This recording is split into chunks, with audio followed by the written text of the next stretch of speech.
Hello everyone, today I'll be showing you how to play the hyper-accelerated dragon, which is a variation in the Sicilian Defence that begins after e4, c5 by black, knight f3, and now g6. The hyper-accelerated dragon is similar to the dragon, but in the normal dragon, black commits the pawn to d6 on move 2. Instead, we've played g6, so by not committing the pawn to d6 on move 2, we avoid lines where white tries to attack us on the king side, such as the Yugoslav attack, by being able to play d5 in one move instead of moving the pawn to d6 and then d5. So here play can continue with d4, which is by far the best and most common move. Black plays c takes d4, and white takes with the knight. It is also possible for white to take with the queen. You will more often see knight takes d4. Queen takes d4 will be addressed in a future video. But for now, knight takes d4, and black plays knight c6, striking at the central knight on d4. White continues with knight c3, developing a piece, and black responds bishop g7. So we fianchetted our bishop, which will help us in terms of our king safety later in the game. And we've placed down a nice diagonal, and in terms of immediate gain, we're attacking the knight, so white has to respond to that. White can either retreat the knight to b3 or f3, or you will more commonly see bishop e3, which is a logical move, developing his bishop and defending the knight. And now black plays knight f6, so finishing the kingside development, getting ready to castle kingside. And here white has a lot of options. So the first option is knight takes c6. Here we simply take with the b pawn, capturing towards the center and bringing our pawns closer to the center, control more squares in the center. And white's idea is to push e5. But this is okay for black, because we will simply retreat our knight, and now we're attacking the e5 pawn, so white could play something such as f4, and now we play knight h6, and our knight is ready to jump into the f5 square when the time is right. So here white can continue with queen d2, now black castles kingside, and white castles queenside. So as you can see, this is an aggressive setup for white, where he's going to try to attack us on the king side, but this doesn't work very well, because now we will play d6, and if white tries to win a pawn by playing e takes d6, we simply take back, and after a couple exchanges, we play knight f5, and knight f5 is a very strong move, so we're attacking the bishop and the rook, so the rook has to go to d3 to defend the bishop, and in this position, black is at least equal, if not better. Stockfish gives this as better for black, slightly better for black, because as you can see, black is going to have play on the b file and possibly the e and d files, and black has a very strong bishop on g7. So more commonly, you will see h4 in this position instead of the f pawn taking the d pawn. So after h4, black plays bishop g4. And what this does is two things. First of all, it blocks the g pawn from moving in the future, and it immediately attacks the rook. So bishop e2 is a logical response, trying to remove our bishop to be able to push the g pawn and to obviously defend the rook. So now in this position that our bishop is no longer on c8, our queen is defended by both rooks. So now we take the white's e pawn with our d pawn, opening up the d file. And if white recaptures, we simply trade queens. And now as you can see, his attack on the king side is not going to be extremely dangerous anymore because the queens are no longer on the board. So play could continue like this. And once again, we put our knight in f5, which is a very good square for the knight. So as you can see, there's no reason to fear on this move, black taking our knight on c6, because we simply recapture with the b pawn, and we know that our position is going to be okay. So what if white doesn't take our knight on c6 but rather plays f3? Then black simply castles kingside, and say white continues with queen d2, perhaps trying to exchange our strong bishop by playing bishop h6. Then we play d5. And now you can see the benefit of the hyper-accelerated dragon, where we have not played d6, because we pushed d5 in one move, so we've saved a tempo. So now if white continues trying to be aggressive and castles queenside, sorry, then we take the knight on d4, and after bishop takes d4, we take the pawn, and when white recaptures, we play queen a5. Poking our queen out and getting ready to counter-attack him on his queenside. And also, different from the Yugoslav attack in the normal dragon, is that the f-pawn is no longer on the board and cannot support perhaps a g4 push as quickly. So in this position, white can play bishop e2, perhaps getting ready to push to g4, and black responds bishop e6. And now if h4, we simply take the a-pawn, and if white continues to push with h5, then we immediately strike back with e5. e5 is hitting the bishop, and if the bishop moves away from the d-file, say bishop e3, then we will take over the d-file with the rook, attacking the queen, and this position is much better, much better for black. Stockfish gives this as negative 2.21 for white, so black is much better. So back in this position, white should not play bishop e3, but rather push on with h6, counter-attacking our bishop. Here, we accept the trade, we take his bishop, and after he captures our strong bishop on g7, this is okay. We don't take back the pawn, we play rook fd8, supporting the strong d-pawn, and now his knight's hanging. So in response, white can take our bishop, and after queen takes a2, white needs to make room for his king, because we're threatening checkmate. So he moves the queen away, for example, queen f4, and play can continue like d3, pushing the pawn, opening up lands on the queen side, and after bishop takes d3, queen a1 check, and now the king has to step onto the d-file where our rook is, and now we simply take the b-pawn, and we're going to be attacking white, not white attacking black. So as you can see, this is going to be good for black. So back on move 7, by far the best move is bishop c4. Instead of taking the knight or playing f3, bishop c4 is a better move, controlling the d5 square and developing a piece. So in this position we castle, and here by far the best move is bishop b3. If white attempts castling kingside, which looks natural, then we capture the e4 pawn, and after he recaptures with his knight, then we play d5, forking the bishop and the knight.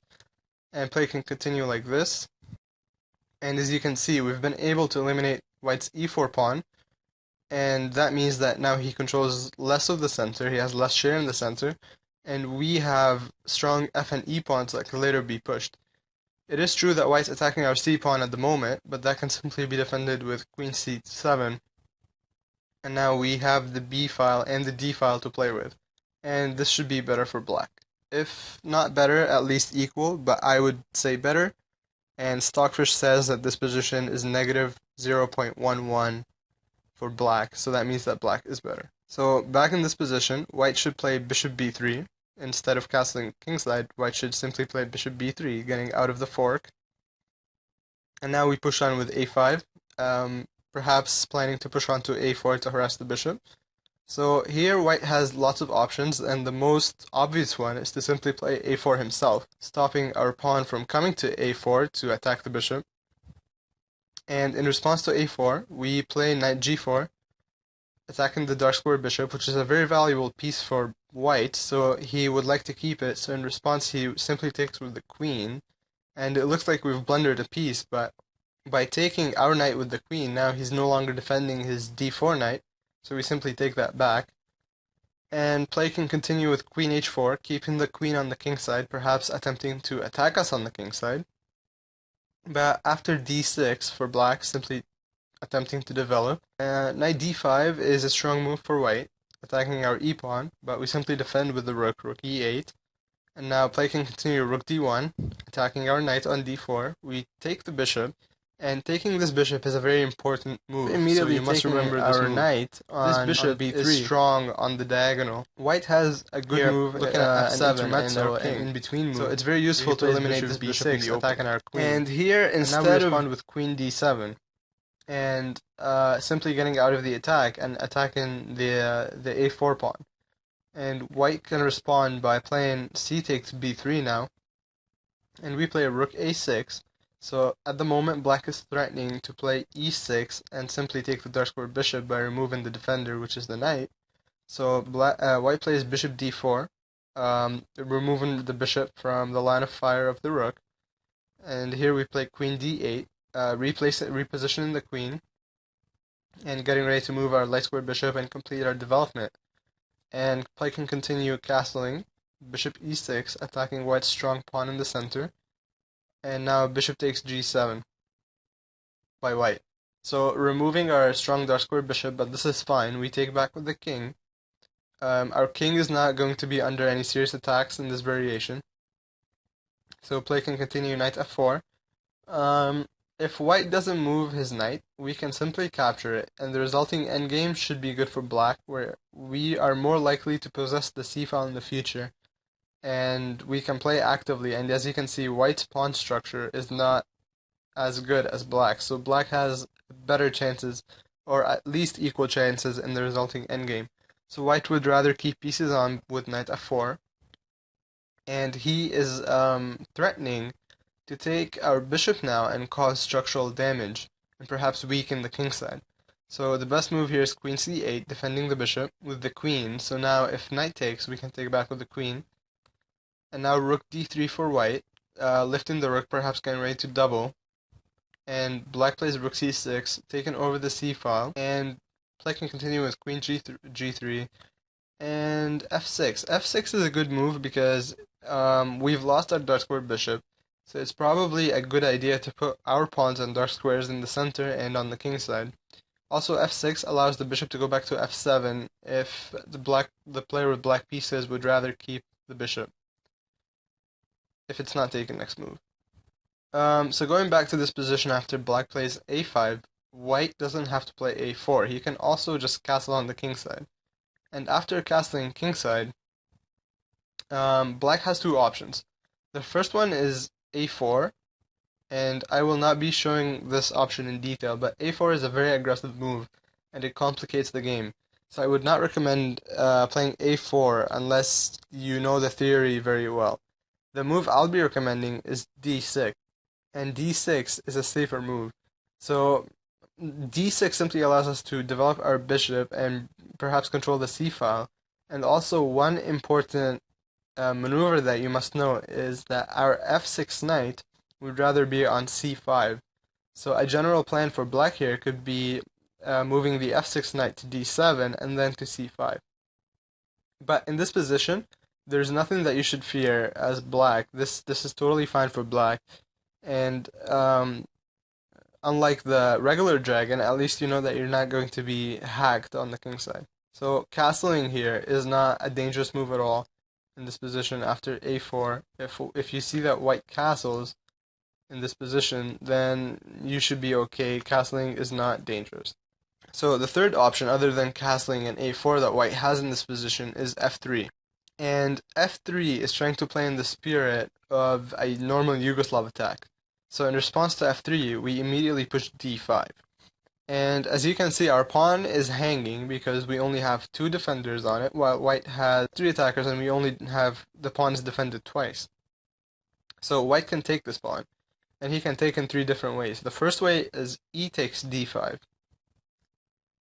And after e takes d5, we play knight b4, so hitting the pawn back, trying to regain it. If white plays knight de2, removing the knight from the d-file to defend the pawn with the queen, then we will play a4. And here, once again, white has two options. He can either take with the bishop or the knight. So if white plays bishop takes a4, then we respond with knight f takes d5. Taking the pawn, since the bishop has moved off the defense of the d5 pawn, we can now take it. And now white should play bishop f2, trying to keep his dark square bishop. And we simply now sack the exchange with taking the a4 bishop. And if the knight takes back, we play bishop f5, attacking the c2 pawn. And if rook c1, then we play queen a5, threatening a nasty discovery. And this position is very, very strong for black. If you analyze this with an engine, it's going to give a clear advantage to black. So play can continue like this. and we bring our rook over to the d file, harassing the queen, in the future lining it up with the queen. So if white tries to kick our knight with, say, a3, then we take the c2 pawn, and as you can see in this position, we take the c3 pawn, the c3 knight, and now we're unveiling an attack on the queen. So if the queen moves, we can simply take the rook for free. So in this position, white's best move is to simply take our rook, and this is a miserable position for white. So that goes to show you that the d file is very dangerous. So going back to this position, white doesn't have to capture a pawn with his e-pawn. He can also capture with the knight. And if he captures with the knight, then we simply take the knight, trading a pair of minor pieces off, and then we play knight b4 once again, attacking the pawn. And now if white castles, we simply take the pawn. In this position, white doesn't have a good way of defending the pawn, and the best move for him is to castle and give it up. So play can continue with bishop takes d5 and queen takes d5, and now c3 to solidify his knight. And as you can see in this position, white has the pawn on f3, which weakens his kingside, and black has active play, perhaps on the c and d files, and black should be at least equal, if not better. So now, going back to this position, the third capture is bishop takes d5. So if bishop takes d5, we take the bishop with the knight, and after knight takes d5, we play f5, which is an aggressive move trying to undermine the knight in the center. And say after a trade of knights, which is given as the best move for white, we play b takes c6, and now after knight b6, rook b8 hitting the knight, and now queen takes d8, rook takes d8, and white plays c3. The best move for black is to take the e4 pawn and play bishop a6. And as you can see, our light square bishop is very strong, stopping white from castling, and we have the bishop pair. Also, we have free play on the b and d files, and this position should be very, very good for black. So as you can see, if white plays f3, then we simply respond with d5, the pawn sacrifice, and this should be fine. So this is it for the hyper-accelerated dragon. I hope you've learned something. There is a lot of variations that could be confusing or are similar, so I suggest you watch this video twice if you have not learned everything, and I will be covering more variations in more detail.